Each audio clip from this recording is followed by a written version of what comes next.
let's talk about one thing is Truth Social. Heck yeah. So I have Truth Social here, and this is what my Truth Social dashboard looks like. So when Kash got here, you mentioned truth. You were like truthing something. I think the branding is bad, by the way. Like truthing it. I don't know.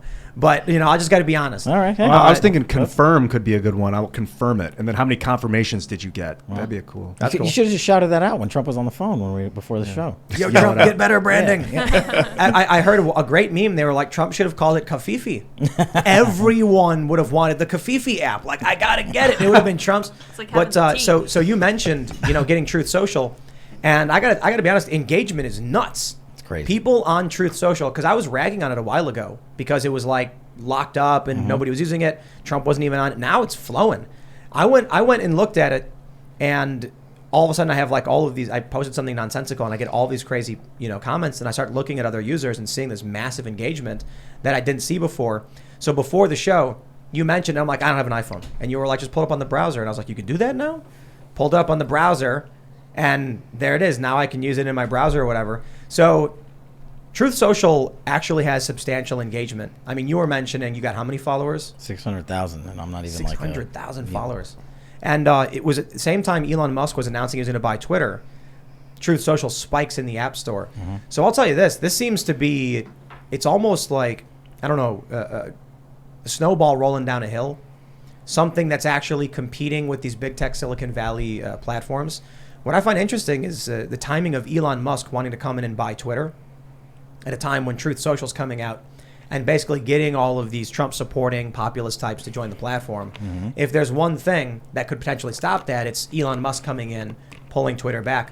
I wonder how much of this was Elon recognizing, he said it, that people are leaving to Truth Social because of the censorship. I wonder if he was like, I can make money if I stop that and bring these people back, Maybe. I mean, I don't know. I don't know what's going to happen on that Twitter deal. But, I have to say as a disclosure, I'm a member of the board of directors for TMTG that owns Truth Social. So, no, they don't pay me. I just get to do more work for free. Okay, but basically, I want to, while you have your picture up, Tim. So Tim and I don't think that everybody knows this. We are having a Times Square billboard off. Woo. Oh, yes. I literally have a Plot Against the King billboard along with a COVID jab billboard right next to Tim's billboard. But mine's only 30 feet, not 70 feet. So you won this round. But we did it for the same reason. We wanted to go into the Lion's Den and be like, why can't we blast out? Last week we did a whole billboard on Russiagate and DurhamWatch.com. This week we're selling the book, The Plot Against the King. Why not? And it's like you said, Absolutely. I don't know that's going to get much, generate a lot of business. But the point is, we're there. Oh, here's what I want to point out too. When you look at this image, I want you all to understand. Here's the billboard. Okay, and you may be wondering, Tim. Okay, you got yourself a billboard. That's cool, but like, what's culture jamming about? It's like, you just got a billboard, right? So I talked about how we never spent any money on marketing for this show until now. That's right. And we want to do culture jamming as marketing. Ladies and gentlemen, this is above the ABC News building. You can see right here, ABC News, ESPN, with all their fancy marquee and everything, and I am on top. Dun, dun. Let's jam. So many of these blue check journalists, most of them probably don't care. Some of them are probably fans. They're probably like, cool. Yeah. But some of these snooty people, these corporate press, these shills on these morning shows, they get to walk in the morning and look up at who's on top of their building. So it is a simple message to the elites that you are not the elites anymore. These people who think they're the best, they're smartest, they're the strongest. No. We are coming. We are asserting ourselves in this space.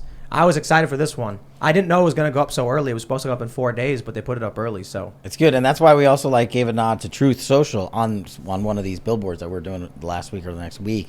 And I got to bring up how we brought the beginning of the show again. So yes, I did agree, and I did ask President Trump to go on Timcast, and he did say yes. But he said it was the greatest show. Everyone agrees. At least that's what he was told. I believe it. That's what I said. And but there was there was a bargain in place. I'm challenging the Timcasters to go out and buy as many copies of The Plot Against the King as they can, because if they push through, then I'm going to work my tail off to make sure that Timcast with Trump actually happens. That was the quid pro quo. Yeah. That's an actual quid pro quo. I'll advertise it as that. Hell yeah, man. Where can people buy it? ThePlotAgainstTheKing.com.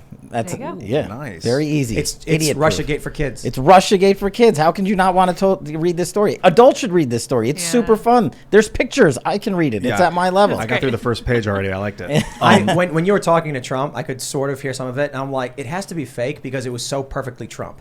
Oh man. It's like it sounds like a recording of him, like Cash comes in here and he presses play on a video, like I'm talking to Trump. I swear. Do it now. I can get him on your show. Just sell books for me, and then it's like just It's a like, video of that's Trump a quid pro quo. Hey, I got to make up for 16 years of being poor in government and educating children. I remember regarding Truth, it had a rocky start Yeah. because they used Mastodon code, but it's what they had to. It was a free software license code. I don't know what they used exactly, what the licensing code was, but it was. They were supposed to show the software code because they were reusing it as per the code, and they didn't.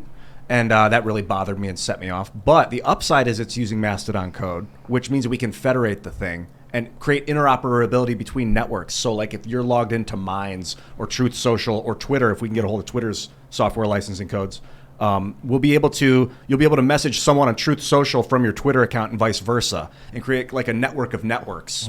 I think Truth will be a great part of that. Is this tying to graphene? I'm into that. I have some right here. Would you like to tie it into graphene? I think Every- we're going to start everybody's using been- graphene wiring. So Everybody's been ragging on Ian because they're saying borafine is the future, and he's living 20 years in the past. It's the phene. It's the structure that's important, not necessarily the carbon itself, although carbon's pretty cool because if you have this hexagonal lattice structure, nanostructure of like a monoatomic layer of chemicals, apparently boron's equally as cool as What do carbon. you use that for? So, dude, do you not touchscreen use it wallpaper. for? You can make clothing that's touchscreen, supercapacitor battery. Your clothing can be Wow. batteries. You're like if Back we to can the get Future. Donald, I think Donald can run on this stuff because this is going to be the industry of the 21st century. It's going to be the new steel. People are going to be making buildings out of it, wiring out of it, touchscreen, all of this. And if he can bring enough scientists around to create the greatest graphene, like if we can make the greatest graphene production facility on Earth in the United States, I have an idea.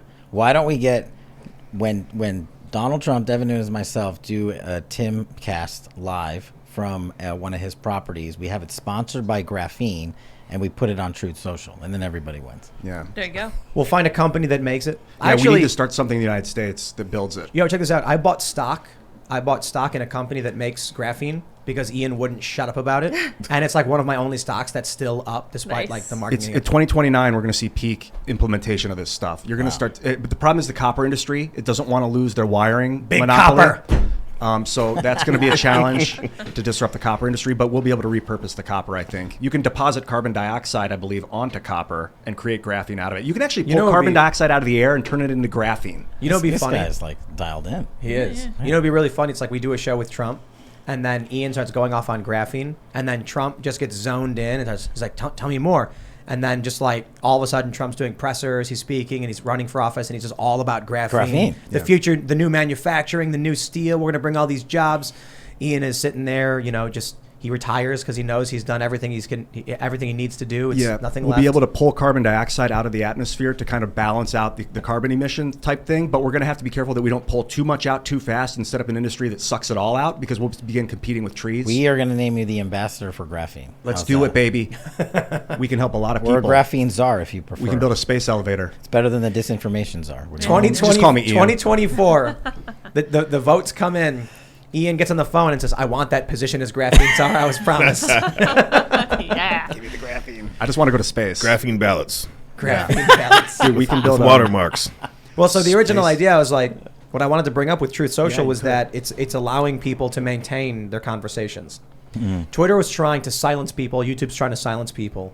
They're trying to control the narrative to a degree. Where I was talking to this guy, I think we're planning on having him on the show. His name is Mike Benz.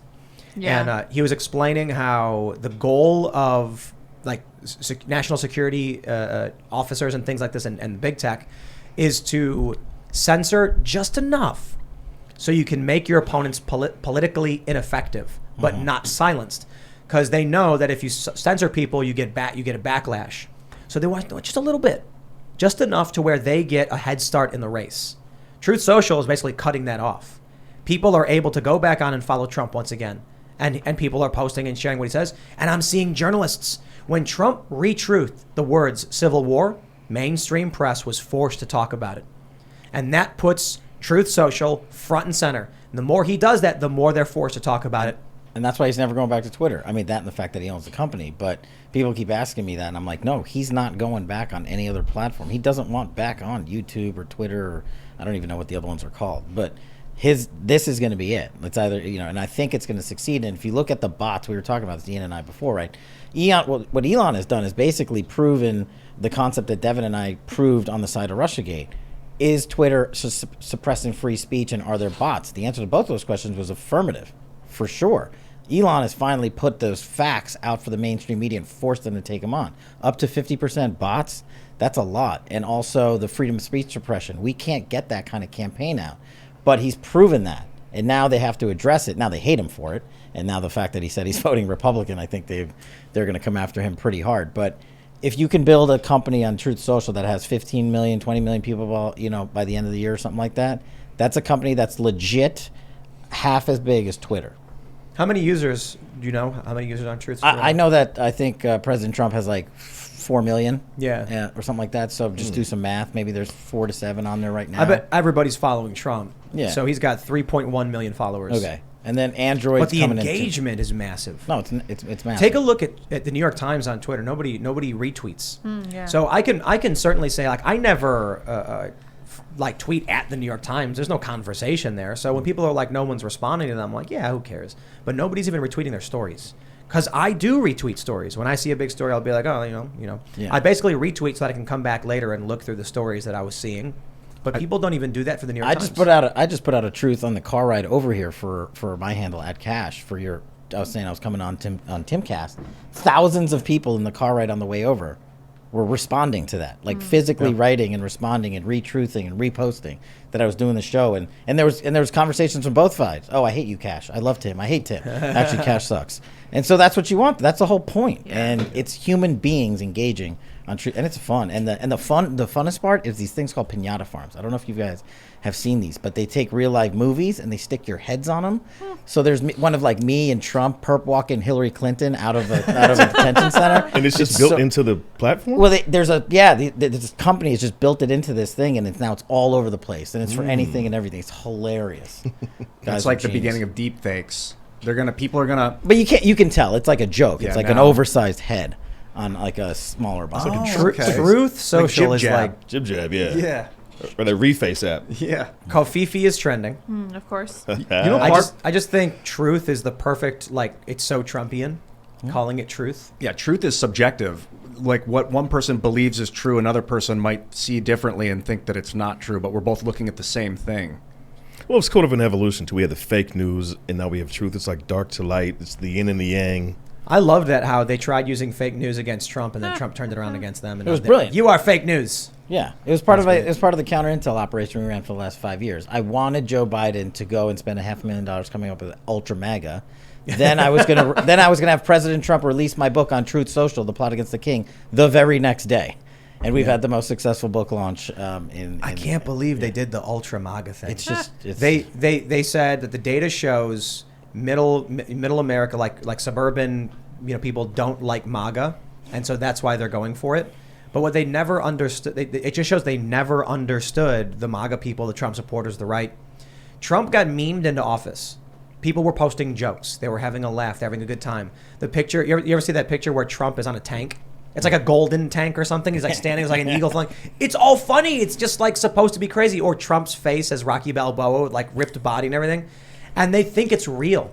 They're like, these Trump people are in a cult. No, they're joking. I was picturing him coming out on stage, Donald, and being like, Ultra MAGA, and then like the fireworks shoot out behind him. But people would love it. But then I think the media, like Rachel Maddow, would get afraid because they'd be like, "Oh, it's Ultra MAGA is real." Like, I don't know, because I want to have fun with it. It's hilarious. The Ultra MAGA king. Hey, you know why I don't read the New York Times and why I don't repost New York Times is because I got to pay money to read their articles. Whenever I go to a New York Times article, I can't get past the first paragraph, so I just give up on it and move on. I don't read it because I'm suing them for defamation. Oh, good. There you go. What did they say? Politico and CNN called me Trump's Ukraine whisperer and injected me into an impeachment fiasco. God. And I said, okay, what's that based on? Like, was there a meeting? Do you have a witness? And if you remember, that clown Fiona Hill came in and said, oh, Kash Patel, Ukraine whisperer. And then under oath in front of the world during the impeachment trial, Fiona Hill goes, well, I've never met Kash. We've never spoken. And I don't really know him. well, then how am I the guy?